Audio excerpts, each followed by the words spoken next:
my god, you made a song just for TikTok? And you can come and watch me drink my morning coffee. If water is clear, why are the oceans blue?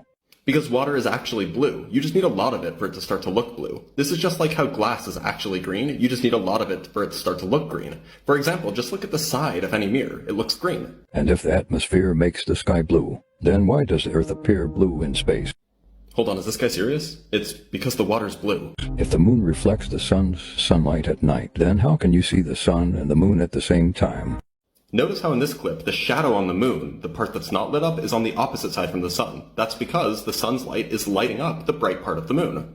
How are the top of mountains cold when it's closer to the sun? Oh lordy. It's because the top of mountains are barely closer to the sun, but also they have way less air, which makes it a lot colder. If God said, "Let there be light," then that means darkness came before light. Doesn't that mean darkness is faster than the speed of light if it was already there? I don't know about y'all, but I usually don't use the Bible to inform on my knowledge of special relativity. How can the dinosaurs live on Earth for 65 million years and not evolve? Wait, what? The dinosaurs went extinct 65 million years ago. They haven't been here and evolving. Well, they're kind of here and evolving in the form of birds. But dinosaurs existed for about 135 million years, living from about 240 million years ago to 65 million years ago, and they did evolve during that period. They evolved a lot. There were so many different kinds of dinosaurs. The truth is right in front of us. We don't have to go anywhere to find it. Oh, this is an ancient aliens thing. So this guy just gets all of this information from the History Channel. Got it. Alright, Chef Adam, it's time to get back to business with a good old-fashioned Mystery Basket Challenge. I can't believe my wife is the boss. It's from the previous episode. Oh, that reminds me. She says, you need to step up your game and take this competition seriously so you can be a better chef for me and the baby. That'd be nice. But I'm not a chef. Yet. Today's Mystery Basket ingredients were suggested by TikTok person Right on the Excellent. And they are Reese's Pieces, ring bologna, strawberry milk, and carrots. I'm expecting this to actually be edible. You did try this time, didn't you? I always try. Okay, let's see what you made. Today I made a strawberry and carrot cupcake, iced with cream cheese icing with Reese's Pieces mixed in, and garnished with a slice of candied bologna. I'm kind of impressed. You actually did try this time. How did you make the cupcake? Oh, I just used cake mix from a box and mixed in grated carrots. Oh, and I used strawberry milk instead of the water that it calls for on the box. Oh. Let's see how it tastes.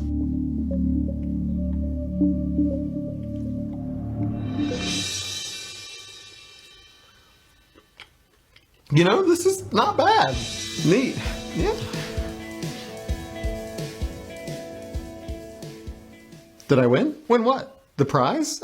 Didn't you say this was a competition? What? No, you made dessert. Good job, I guess. Can you believe this guy?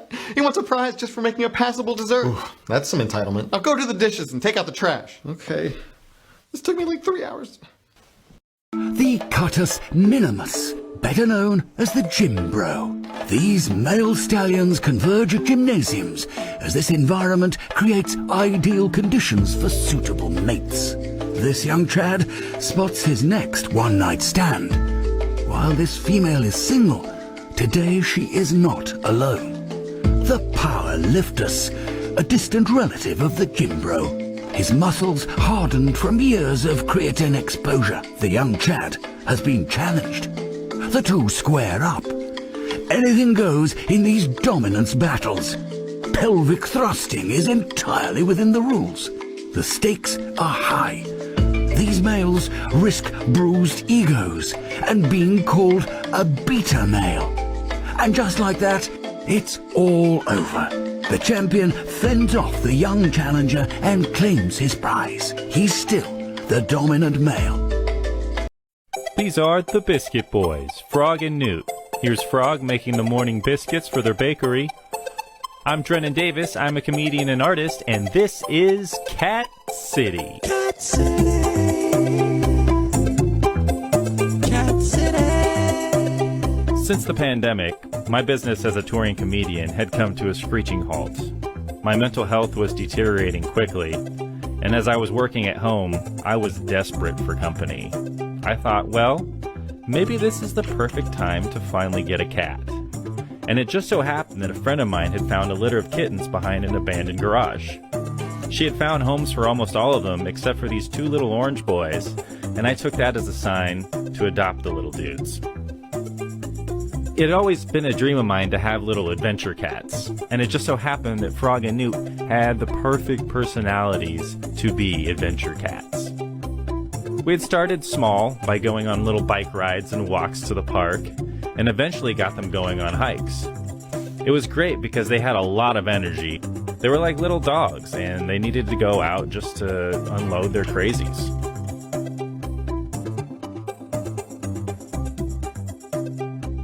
Well, winter had hit, and some pretty crazy storms had kept us inside. And the kittens were going bonkers, so I had an idea. I had collected all these boxes from these food deliveries and packages from over the holidays. So I decided to take these boxes and my utility closet and turn it into a cat city for the boys. An ever-developing city with a bakery, as you had seen, a kitty hall, and even a jail. The cats love it, and it's a nice creative outlet for me. Whenever I have a free moment, I'll just keep adding to the city. Trees, buildings, bridges, clouds, anything really. Our favorite game to play in Cat City is Fetch. I'll throw one of their favorite objects somewhere in the city, and they have to go fetch it. Some people think I'm spoiling these kittens, but I disagree. These boys have brought me a lot of joy through some really tough times. And returning that favor is the least I can do for these little guys.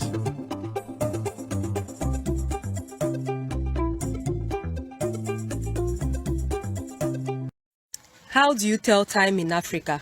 As you already know, we don't have access to any technology, so we use local methods to tell time, and I'm going to show you right now. Remember, this is a very big secret passed down to us by our ancestors, but I'll show you. Let's go. So guys, what you're going to do is to come out when the sun is at its hottest, okay? And then face south. For me, this is south. Now, because this is south, this means that this is 12. Directly in front of me is 12 p.m. This is 3, this is 6, and then this would be 9. So I'm standing in front of this particular cross right now. And then the next thing you do is to check your shadow. Check the direction of your shadow. It gives you the approximate timing. Not really certainly, but approximate timing. And now right now, my shadow is kind of almost touching 3, which means that it's almost 3 p.m. When it's 3 p.m., it's going to definitely be on this particular line. So let's check to see if we are correct. You see, it's 2-3. So that means we are absolutely correct. And it worked! And that's a secret, by the way. Keep it a secret, guys. Yeah. We need more diversity in the workplace. And how can we do that? Easy, with equity. What exactly is equity? It's like equality, but with equal outcome. And how can you force an outcome? By deciding who gets hired and who doesn't. So you have to discriminate against an entire race? Yeah. So you're fighting discrimination with discrimination? Ugh, straight white man. Aha, you could just insult entire groups of people and you're the compassionate one. Yes, and I knew how this conversation would go. A forced outcome. So it was an equitable conversation. Isn't that a good thing? Not if the outcome hurts me. Yeah, exactly. Hi, welcome to the ER. How can I help you? I tested positive for COVID. I feel shitty. I'm sorry to hear that. Are you vaccinated? No way, man. I'm never getting that COVID vaccine. Okay, no worries. We'll just get a temperature from you. My cousin got the vaccine and was out for a weekend. Yep, that can happen. Happened to some of my coworkers. They had to take a sick day, but other coworkers were fine.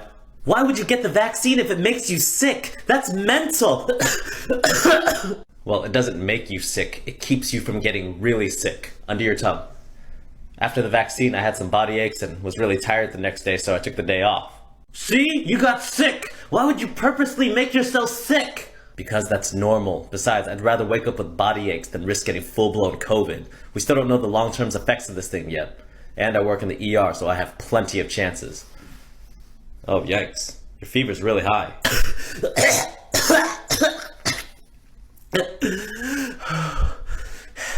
Is my chest supposed to hurt like this? No, that's not normal. That's COVID.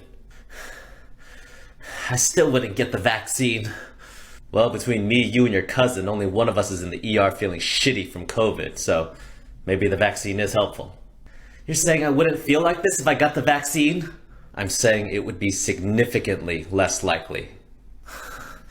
Come on, let's get you back. Guy's got a nice trailer. Oh, Wisconsin, right? Yeah, how'd you know? I heard somewhere that people from Wisconsin don't like people from Illinois. Oh, you're from Illinois. We love you. But do you like us? Like, or That's what I'm talking about. What don't you like? No, I bet it just comes from the rivalry, Packers, Bears, silly stuff, you know. That's it. Oh, so, okay. Yeah. And the driving. What? What's that? What do you mean the driving? 95 and the 75, you guys are driving like a bat out of Chicago. You're mad because we don't go 45 in the fast lane? How else am I supposed to count cows? Why are you also obsessed with cows? It's weird. Show some GD respect, okay? Without cows, you wouldn't have deep dish pizza. Or should I say, cheesy casserole. How dare you call it cheesy casserole? You know what? I wasn't going to say anything, but we just use you for your lake. Well, we just use you for Six Flags and your dispensaries. At least we don't wear cheese on our head. At least we don't let the dead vote. You call a water fountain a bubbler. The hell is that? Because a water fountain's where you get change for the meter. Also, there's no need to yell. I'm sorry, Midwest nice doesn't apply to us, right? You know, that's not something you brag about. And being passive aggressive is? Yeah, I don't know what you're talking about. That. It's a nice shirt. Looks comfortable. You know, I bet you grew up on a farm and have at least 7 siblings. I got 11, but close. I knew it. The Bears suck. I know. You know? Yeah, I've known for like a decade. That means a lot. I'm glad. Maybe you want to get some cheesy deep dish with me? I mean, if I could drive. Whoops. Didn't see that stop sign. I don't know what drugs they're smoking in Washington, D.C., but they... Did you know that TikTok is also banned in China? Yes, that's right. See, here's a list of apps that are banned in China. So TikTok is even banned in China. They don't use TikTok over there. They use something called Douyin, which is kind of like the Chinese version of TikTok. So the best argument I've heard from everywhere on the internet about banning TikTok, that we should ban TikTok, is because look at China. They've banned all of our American or US apps, all of our best apps. So therefore, we should ban theirs as well. So fucking dumb. So dumb, man. So yes, China bans all these American apps or Western apps or Western newspapers. And what's his excuse? It's, well, basically everyone says China is a communist dictatorship ran by the CPC. That's what the newspapers tell you, right? That's what everyone tells you. That's why China bans all the freedom of information, all the freedom of speech, because they are a communist dictatorship. So then should United States, Australia, UK, should all of us copy this communist dictatorship? Because we're also a communist dictatorship in America, right? See, freedom of speech isn't defined as when a private entity such as Facebook or Google or, say, YouTube wants to stop you from saying something. Freedom of speech only applies to the government, right? You're granted the Second Amendment rights in the US, which means the government cannot censor you from saying something. And they even have a law saying that they cannot even stop foreign media from publishing facts that the government doesn't like. That's why it's called freedom of speech. And that's what's supposed to make America and Australia and the UK and Canada better than a communist dictatorship. Are we really better? Are we better than a communist dictatorship? But what about the data fraud? You know, the data. They're using the privacy of the data. What about the data from Facebook? Did not Facebook sell all of your data to Cambridge Analytica? They made a lot of money off it, and that's how they won the Brexit vote. Remember this? Or what about when Facebook sold all your private data to the consultants of Donald Trump campaign? And that is how Trump targeted those ads at people who would vote for him, and he won the election. Is there really a privacy and data threat from the Chinese-owned TikTok when all its data is actually residing with US servers on Oracle? Is this about something else? Maybe, just maybe, that the US government right now is getting a lot of lobbying from, say, Facebook, YouTube, Google, and all these other competitors who are losing to TikTok.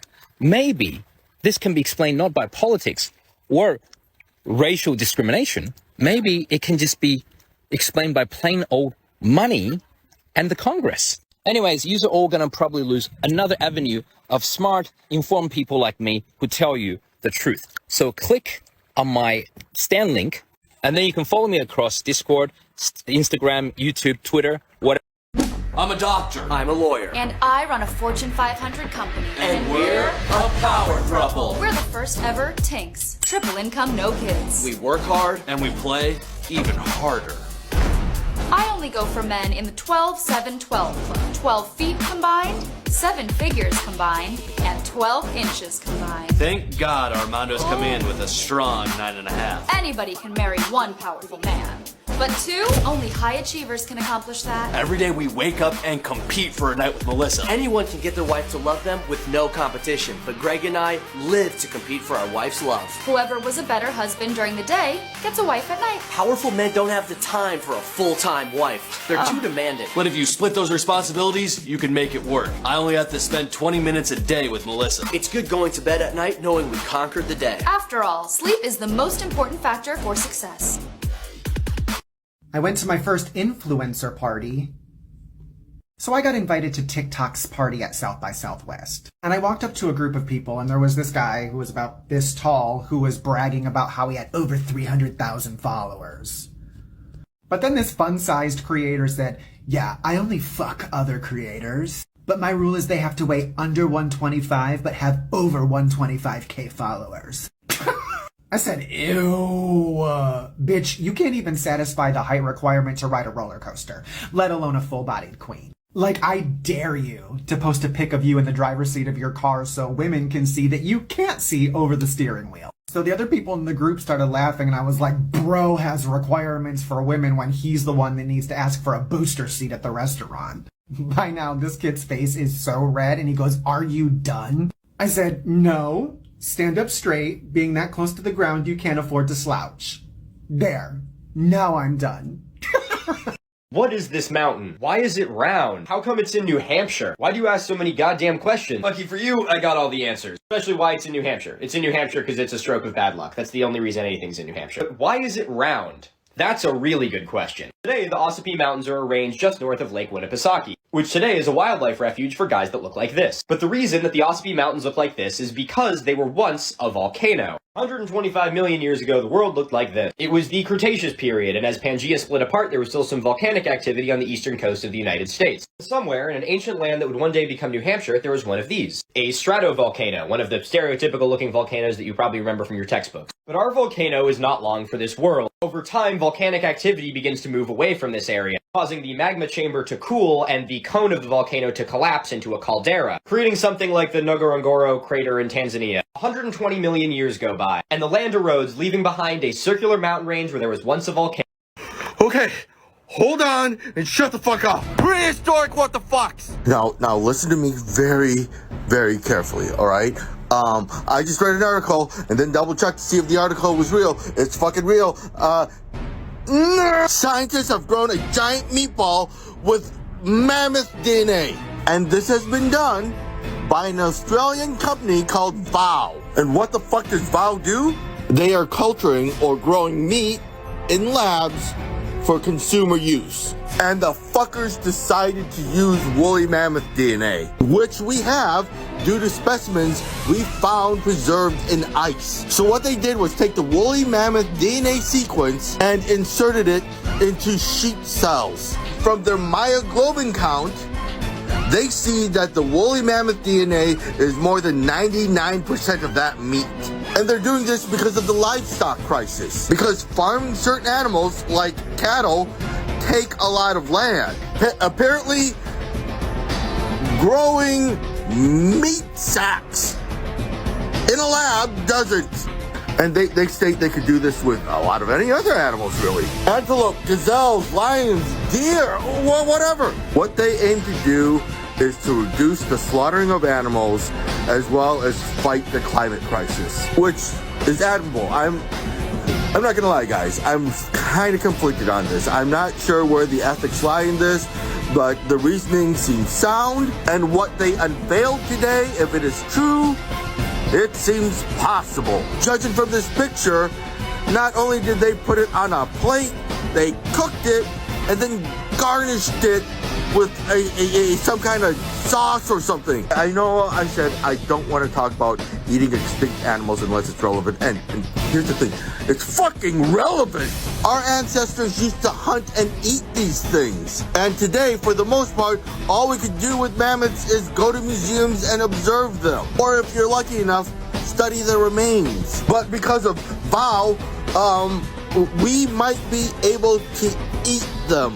I've always wondered what a woolly mammoth would taste like, and the little child in me always imagined it to be tasting like the beefiest beef to ever beef. I'm gonna have to wait a little bit because they still have to test to see if mammoth meat is edible, or at least the mammoth meat they grew is edible. The thing is thousands of years old. They brought back living mammoth cells and they cooked it. I swear to fucking God, if I ever taste this, I hope it doesn't taste horrible. Y'all, just... Okay, well, maybe when you pass go, you can also pick up a sense of humour. Right, well, we don't need to argue about it, do we? Because I'm going to have a look. Well, they've changed that since I used to play it. I can't believe that's a rule. It's just a game. It doesn't matter. Okay, kids, we need to gang up on your dad. If he wins, you're both grounded. So can we concentrate, please? We need to speed up these turns because I reckon me and your dad have got about 50 good years left in us, and at this rate, we're not going to see the end of the game. How nice is this? Just proper family time. Do not lose the pieces. Where's the top hat gone? Well, you need to find it because I borrowed this game, and otherwise Tracy is going to be livid. That is the third time you've rolled a 4 and you've moved like 7 spaces. Hang on a minute, because I've rolled the dice and I've moved on, you no longer have to pay me for my hotel. I'm just going to lay down on the floor to make it even easier for you to all walk over me, okay? Don't call me mum anymore, just call me Rug. Community chest. Happy birthday to me. Everybody gives me £1 million because I am the greatest gift that this family is ever going to get. Right, I'm back. What happened? Who bought the waterworks? David! Fine, Dave. It doesn't matter. Well, you wanted waterworks. Well, here they are. Take all my properties. I mean, I give everything to you in real life, so why not the game as well? No, we are never ever playing that again. In fact, I would rather gouge my own eyeballs out with spoons. Okay, bedtime. Have you seen these 5G cell towers? They're everywhere these days, and you might think they're there for your cell phone, but in fact, it's a weapon system hiding in plain sight. These things can beam you based on your social media profiles, based on your vaccination status. If you've been experiencing headaches, heart palpitations, buzzing in the ears, chances are you're experiencing 5G syndrome. At first came the 5G, then came the COVID. These things are making everybody sick. And since you can't see the invisible laser beams that are hitting you, you think it must be something else. You wouldn't suspect how bad these cell towers are, and you certainly wouldn't suspect how advanced the technology is. But it's like the Starship Enterprise beaming you wherever you go. They're everywhere. At your place of work, at schools, near your home. You're always being beamed by these death towers and irradiated to make you sick, because sick people basically make the economy go round. And so these death towers are an instrument of mass destruction. They are there to kill and genocide the public. They're not there for your convenience. They're not there for your cell phones. They're there to kill you. Supposedly in the 1960s, they were making phone calls to the moon. You have startup cell phone companies today that are offering coast-to-coast 5G coverage with only 100 and some towers that can reach hundreds of miles each. They don't need to put death towers in everybody's neighborhood. These things are a control grid, a death grid. If you're listening to this, you are the resistance. Welcome to Trader Jeff. We are so excited to talk about having a Beijing Kong. You know, I've been a big fan of your companies. How you get started in business? I started when I was 4 years old, handing flyers out on the street. We were one of the first to sell gym memberships on the web. How do you bench press Wi-Fi? What about you? At 10 years old, I was the accountant for my family business. Because for Christmas, Santa gave me a calculator. I know, I made it. I'm so good at managing, I hired my parents to raise me. My resume is so good, Google intern for me. I sold dental to British people. I sold Weight Watchers to Henry Cavill. I sold calculators to Chinese people. I bought calculators to resell to America. Jeff, failure management. We've been business partners this whole time. We like to order 10 million cans of Beijing Kong. Have Brian draw up my invoice. Okay, is Brian your assistant? Is the assistant to my assistant. Ah, wow, hey guys. Now, take it easy. Oh my god. Yes, I got it. Good. Hi, Doug. Yes. Yes, I got it. Let me see it. You need to see the catnip? Yeah, let me see the catnip. All right, but listen, guys. Shut up and bring out the catnip. Bring it in here. Hang on, guys. Catnip. Just hang on for a second. Come on, just 1 second. Come on, bring it in here. Come on, Dad. No, You're right, hold up. keep it in here. You guys, Bring it over here, Dad. just listen, guys. What? Don't interrupt for a sec, okay? Hurry up. All right, Doug, are you listening? This involves you too, okay? Whatever. Listen, Okay, you can listen in your room. Come on, guys. Come on. Oh, are you guys okay? You're fine. What We're happened? fine. Okay, good. You guys, I think you might have a problem. With what? Here's a kiss. Oh shoot, I forgot my flute. With catnip. You see what I'm saying? This is getting a bit out of hand. I think you guys might have an addiction. I do not. Okay, listen to yourself. You give us a nap, Dad. I can quit whenever I want. I'm never quitting. Then prove it, Doug. Nah. Look, all I'm saying is I'm a little worried about you guys. I'm worried about you if you don't give it, Dad. So now you're threatening me. Maybe you should consider taking a break. Maybe go to rehab? What do you think? Nope. No way. Rehab can be really helpful. I'm losing my patience. This is your last chance. What are you gonna do? Okay, let's go scratch the letter count. Yeah. Wait, okay, fine. Ah, finally. Better be good, catnip. Come on. Look at it. All right, Doug, you're up. All right, I'm next. Go. Come on, Doug. Blah, blah, blah. My little nip addicts. Oh, so you know my son from school. You know, it's so surprising he's actually having a girl over. At this point, we all kind of figured he went the other way. Sharing too much, professional oversharer. So, let me show you some of his baby pictures, and don't mind the nudity, there's not much to see anyways. Sharing too much, professional oversharer. You know, it is so funny that I cannot get him to drink a glass of milk now, because when he was younger, I couldn't get him to stop breastfeeding. He used to chase me around the house going, "Mommy suck suck, mommy suck suck." Sharing too much. Follow for more oversharing quotes.